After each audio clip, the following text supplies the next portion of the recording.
Oui, bien. Bonjour à toutes et à tous. Merci d'être là cet après-midi, d'être là avec nous. C'est le Seigneur qui nous invite à venir cet après-midi. Alors, nous allons commencer par un temps de prière, juste pour remettre ce moment, remettre ce temps entre ses mains.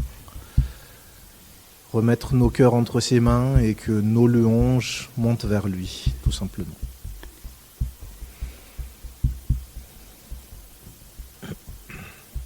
Seigneur, je veux te remercier pour ce temps. Je veux te remercier pour toutes les personnes qui sont ici. C'est toi qui nous invites et on veut juste te louer ce soir, t'adorer, te remettre nos soucis, te remettre nos quotidiens. Et viens Seigneur, c'est toi qui nous invites aujourd'hui et nous voulons monter nos louanges vers toi et nous nous attendons à toi. Je fais cette prière en ton nom Jésus. Amen.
pour dire tu es mon Dieu. Tout en toi est beau, tout en toi est grand, tout en toi est merveilleux pour moi. Me voici pour louer, me voici à t'aimer, me voici pour dire tu es mon Dieu. Tout en toi est beau, tout en toi est grand, tout en toi est merveilleux pour moi. Je ne pourrais imaginer le prix payé pour mon péché. Je ne pourrais imaginer le prix payé pour mon péché. Me voici pour louer, me voici à t'aimer, me voici pour dire tu es mon Dieu. Tout en toi est beau, tout en toi est grand, tout en toi est merveilleux pour moi.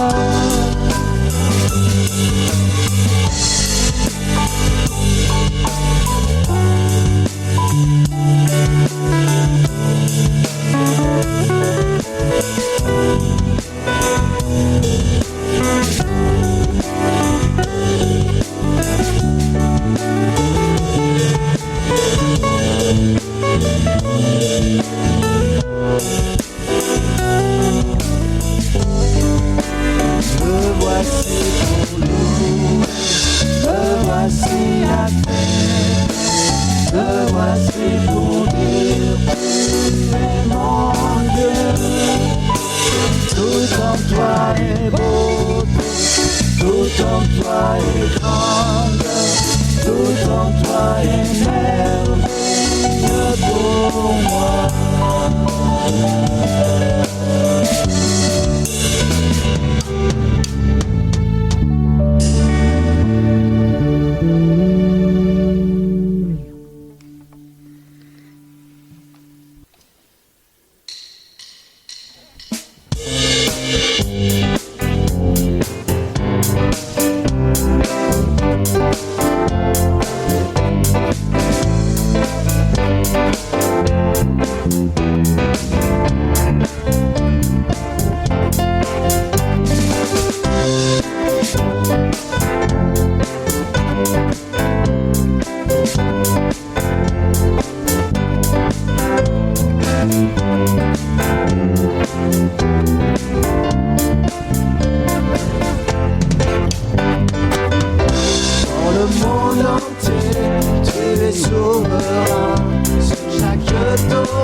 Nous vous proposons aujourd'hui une méditation sur un passage de l'évangile de Matthieu, chapitre 9, les versets 1 à 7. Mais avant, je vous invite à la prière. Dieu notre Père, tu es notre Père parce que c'est comme cela que Jésus nous a dit de t'appeler. Et tu es un Père qui ne cesse de nous dire que tu nous aimes, que tu nous pardonnes, que tu nous relèves, que tu nous remets en marche. Que ton esprit, qui a inspiré les auteurs bibliques, nous inspire aussi, ici et maintenant, pour que nous puissions entendre, discerner une parole qui nous vienne de toi, une parole de vie, une parole qui aide à vivre, qui aide à faire les bons choix, ici et maintenant, quand nous entendons les mots de ce texte que nous allons lire. C'est au nom de Jésus-Christ que nous prions ainsi. Amen. Je lis donc ce texte de l'évangile de Matthieu, chapitre 9, versets 1 à 7. Jésus monta donc dans la barque, retraversa la mer et arrive dans sa ville. Voici qu'on lui amenait un paralysé étendu sur une civière, un lit. Et voyant leur foi, Jésus dit au paralysé, « Confiance, mon enfant, tes péchés sont pardonnés. » Or, quelques scribes, maîtres de la loi, spécialistes sur le plan juridique, se dirent en eux-mêmes en entendant cela, « Mais cet homme blasphème !» En effet, selon leur interprétation de la loi, c'est-à-dire de l'Ancien Testament, de la Bible, de leur Bible, Dieu seul peut pardonner. Voyant leur réaction, Jésus dit, « Pourquoi réagissez-vous mal en vos cœurs ? Qu'y a-t-il donc de plus facile de dire « tes péchés sont pardonnés » ou bien de dire « lève-toi et marche » ? Eh bien, afin que vous sachiez que le Fils de l'homme a sur la terre autorité pour pardonner les péchés.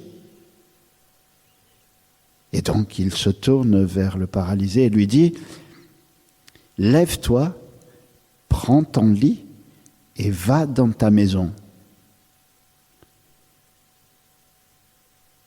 Cette personne se leva et s'en alla dans sa maison.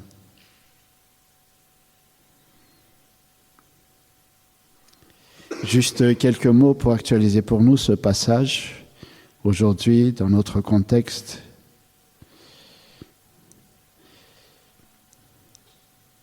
Nous traversons peut-être parfois des moments difficiles, des temps sombres, des moments d'angoisse, d'inquiétude par rapport à l'avenir. Le récit de la guérison de cette personne paralysée montre que le pardon est plus facile et peut-être même plus pertinent que le relèvement de cette personne. D'un côté, il y a le pardon. Jésus dit « Mon enfant, tes péchés sont pardonnés ». Et de l'autre côté, il y a cette demande de Jésus adressée à cette personne, « Lève-toi et marche ». Tout d'abord, qu'est-ce que le pardon ? Qu'est-ce que j'entends à travers ce récit ? Pour les maîtres de la loi, les spécialistes de la Bible, à l'époque, qui étaient là, la maladie sanctionne un péché. Si cette personne est paralysée de cette manière, c'est-à-dire incapable de s'élancer vers les désirs de son cœur, eh bien c'est parce que cette personne a péché. Les fautes offensent Dieu d'après l'interprétation de la loi par ces personnes, d'après ce que j'entends. Les fautes offensent Dieu et lui seul doit juger les fautes. Juger, c'est-à-dire les pardonner ou les condamner. Et Jésus n'avait donc pas le droit de pardonner. C'est un blasphème, c'est-à-dire un outrage à Dieu. Or, Jésus introduit la possibilité du pardon, y compris pour les offenses entre les humains. Le pardon de Jésus délie cet homme, cette personne, de ses actes. Le regard de Jésus, en regardant cette personne, les yeux de Jésus voient cette personne meilleure que ce que les autres voyaient en elle. La personne humaine vaut plus que ses actes, que ce soit des bons actes, de beaux actes ou de mauvais actes, des actes qui ne valent pas la peine d'être vus, d'être entendus. Ce n'est pas le passé de cette personne qui intéresse Jésus, mais son avenir. Le pardon, voyez-vous, ouvre la possibilité d'un recommencement, la possibilité de repartir sur de nouvelles bases. Et dans ce récit, Jésus ne sollicite aucune contreprestation, pas d'aveu, pas de regret, pas de foi. Parfois, dans certains récits, la foi est exigée, mais de la part de cette personne, il n'y a pas d'exigence de foi. Jésus voit la foi de ceux qui portaient la personne paralysée, mais de la part de la personne paralysée, il n'y a pas de contreprestation demandée. Et comme le dit le philosophe protestant Paul Ricoeur, le pardon divin demeure. C'est-à-dire que le pardon divin est éternel, n'est pas inscrit, n'est pas contraint par le temps chronologique de ce monde. Le temps de Dieu demeure, comme l'apôtre Paul dit, l'amour ne disparaît jamais dans son hymne à l'amour, dans le chapitre 13 de sa première lettre adressée aux Corinthiens. L'amour ne disparaît jamais, de même le pardon divin demeure, indépendamment du temps de ce monde, alors que l'aveu qui en résulte, le regret qui en résulte, la repentance qui rend visible ce pardon, la confiance de la personne pardonnée, tout cela s'inscrit dans le temps. Jésus libère la personne paralysée d'un passé sanctionné par la maladie, un passé jugé fautif, parce que on voit la maladie qui en résultait d'après la logique des gens de cette époque. Alors que la loi des scribes ne pardonne pas. La loi des scribes, c'est comme l'entropie, c'est comme la loi de la gravitation universelle. Quand on tombe, eh bien on tombe. On peut se faire mal. C'est la loi. On ne peut pas tomber vers le haut, on tombe vers le bas. À la place d'un passé condamné, le pardon, au contraire, propose un appel à la vie. Un appel à la vie et non à la mort. Une fois qu'on est appelé à la vie, qu'on accepte cette vie, notre récit raconte ensuite ce qui rend visible cette acceptation, ce qui rend visible le pardon de Dieu. Vous voyez, le pardon de Dieu nous est donné par une parole, par une promesse, et nous le vivons intérieurement. Mais ensuite, comment ce pardon vécu intérieurement, cette transformation intérieure, comment cela pourrait-il devenir visible ? Eh bien, ma traduction est explicite. La traduction que je vous ai lue dit « Qu'y a-t-il donc de plus facile de dire tes péchés sont pardonnés ou bien de dire lève-toi et marche ?» Et la réponse de Jésus, on la comprend assez aisément. Jésus dit à l'homme paralysé, à la personne paralysée, lève-toi. Ça veut dire que le pardon, finalement considéré comme difficile ou impossible par les scribes, par les maîtres de la loi, aux yeux de Jésus, ce pardon-là est peut-être plus facile que le fait de se relever, le fait de rendre visible de ce qu'on a vécu intérieurement. J'entends là que le pardon est bien plus facile que le relèvement. Alors pourquoi est-ce que le relèvement est difficile ? Le signe extérieur qui rend visible le pardon se vit devant les autres. Quand on a commis une faute, quand on est malade, quand on est regardé bizarrement par les autres, quand on n'est pas reconnu dans ce qu'on est, eh bien, quand on essaie de changer, c'est difficile. Les autres ont du mal à reconnaître ce que nous sommes ou ce qui a changé en nous. Le signe extérieur qui rend visible le pardon implique en plus des choix éthiques. Cela implique des démarches matérielles. Le fait de se relever, c'est-à-dire d'aller à l'encontre de cette loi de la gravitation qui nous attire vers le bas, se relever, eh bien, c'est quelque chose qui implique un engagement. Jésus demande à cette personne de vivre ce signe extérieur, ce relèvement, en 2 étapes. Tout d'abord, bien sûr, le relèvement, mais ensuite, la marche. Se relever d'abord et marcher ensuite.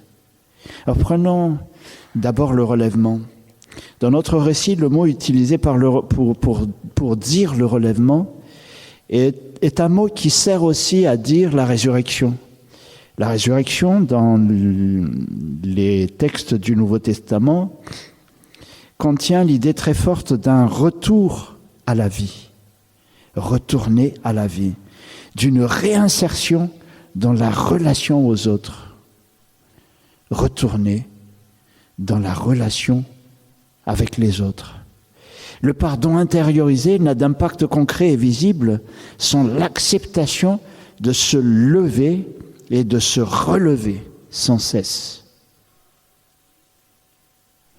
La vie est offerte chaque fois à nouveau, mais nous devons l'accueillir, nous devons la vivre.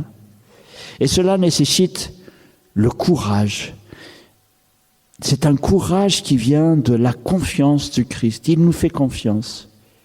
Quelle que soit notre situation, il est là et il nous fait confiance. Et cette confiance nous donne et redonne le courage. Courage d'être soi. Courage d'être cohérent avec soi-même. La spiritualité qui résulte de cette confiance du Christ est une spiritualité de cohérence, c'est-à-dire on est déjà aimé, on est déjà enfant de Dieu, et la spiritualité est une quête de cohérence avec cette situation, ce statut d'enfant de Dieu.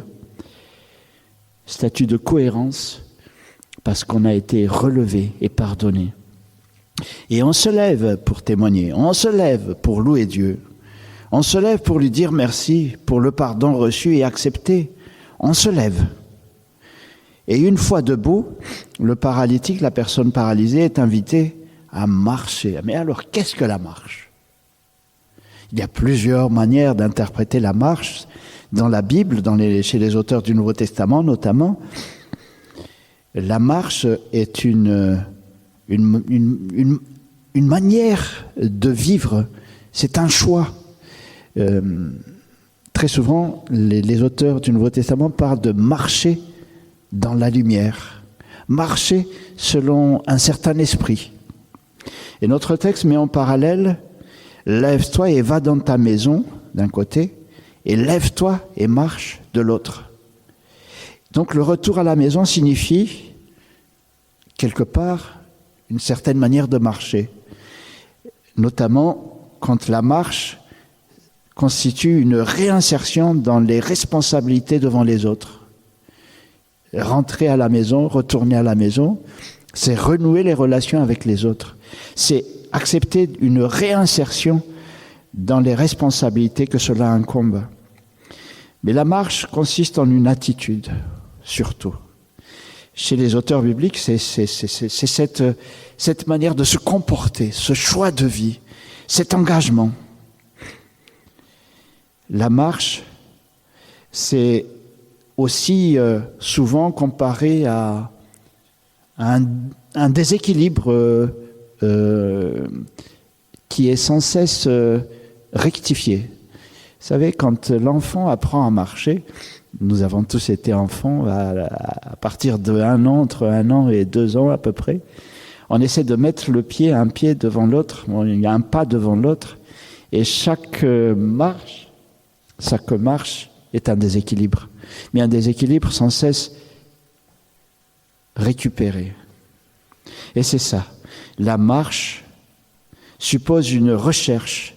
La marche suppose un esprit critique vis-à-vis de chaque cohérence trouvée. Là, je suis en cohérence. Mais là, je cherche une nouvelle cohérence. C'est une cohérence en construction, sans cesse réformée. Se lever et marcher sont une manière de dire merci pour le pardon, sans cesse renouvelé, sans cesse accepté et reçu. Dire merci en se levant, en marchant, c'est une manière de louer Dieu. C'est une manière de louer Dieu. Je vais vous distribuer de nouveau une petite carte en mémoire de ce culte louange de ce soir. On a choisi avec Sophie de ne pas utiliser les crayons, mais je vois qu'il y a quand même quelques crayons là, si on veut. Vous pouvez écrire dessus ce que ce texte du relèvement et de la marche de la personne paralysée vous inspire.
Tu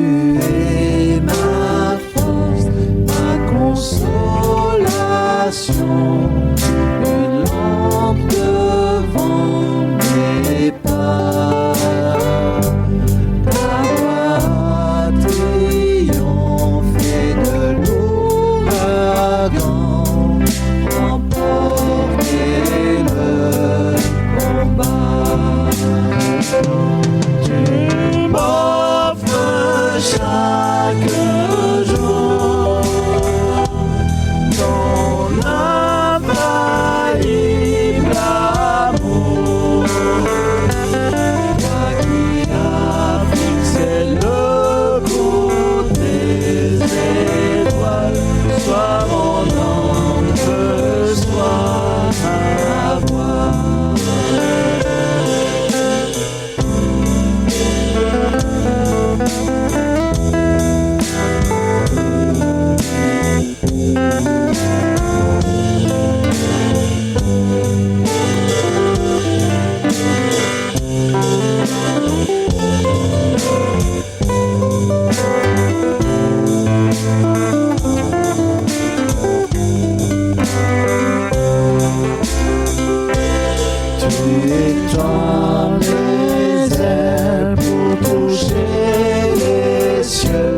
étoiles, sois mon encre, sois ma voix. Tu m'offres chaque jour ton infaillible amour.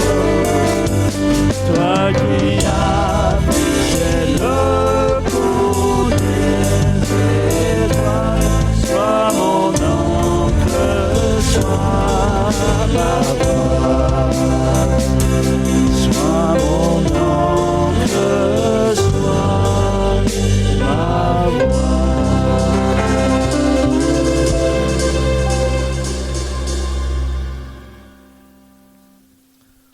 On vous propose un temps d'offrande. Et on peut refaire la même musique, je pense, le temps de l'offrande.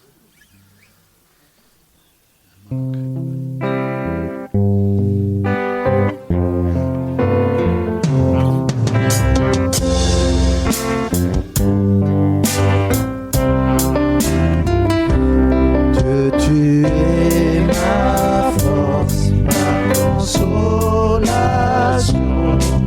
une lampe devant mes pas. Ta voix triomphée de l'ouragan, remporter le combat. M'offre chaque jour ton infaillible amour. Toi qui as fixé le cours des étoiles, sois mon encre, sois ma voix. Tu étends mes ailes pour toucher les cieux, protégé par ta main. Ta grâce m'appelle à lever les yeux et suivre ton chemin. Offre chaque jour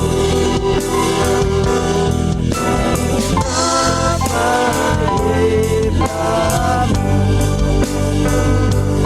Toi qui as fixé le cours des étoiles, sois mon encre, sois ma voix. Sois mon encre, sois ma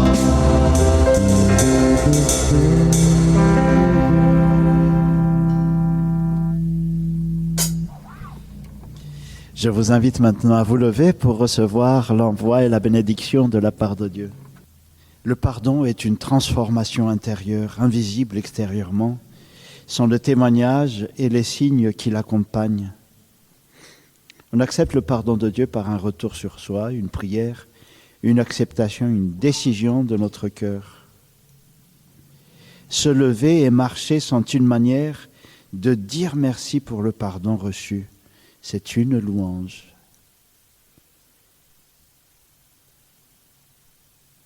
Que nous puissions repartir pour une nouvelle semaine qui commence demain avec cet engagement de rendre témoignage de la transformation intérieure que nous avons vécue, de toutes les transformations intérieures que nous vivrons, que nous trouvions le courage de les rendre visibles devant les autres, dans nos relations les uns avec les autres. Et c'est cela, pour nous, ce sera la louange pour dire merci. Que cette louange, que cette paix, que cette joie, que ce courage nous accompagne aujourd'hui et à jamais. Amen. Amen. Et je vous invite à rester debout pour ce dernier chant, un chant issu du livre des Nombres, une bénédiction qui vient de la part de notre Dieu, que vous vous l'appropriez pour vous-même, pour vos proches, pour votre famille.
est pour toi, il est pour toi, il est pour toi, il est pour toi.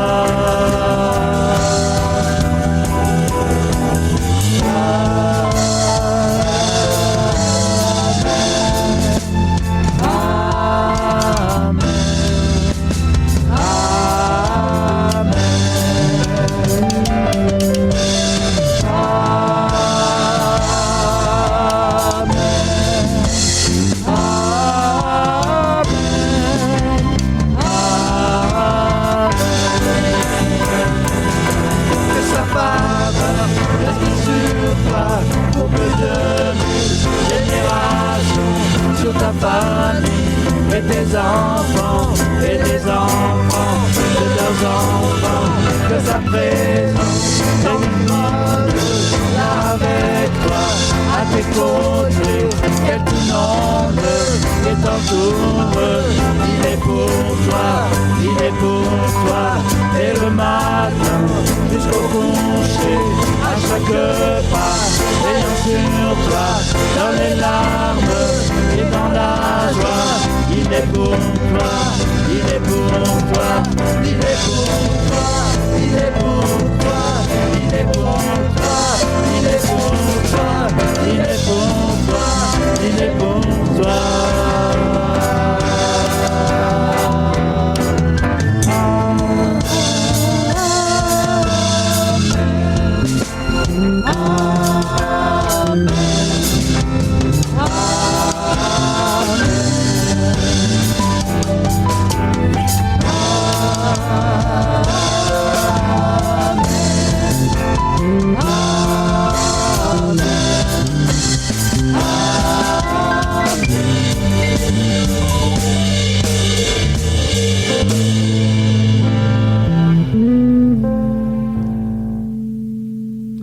Amen.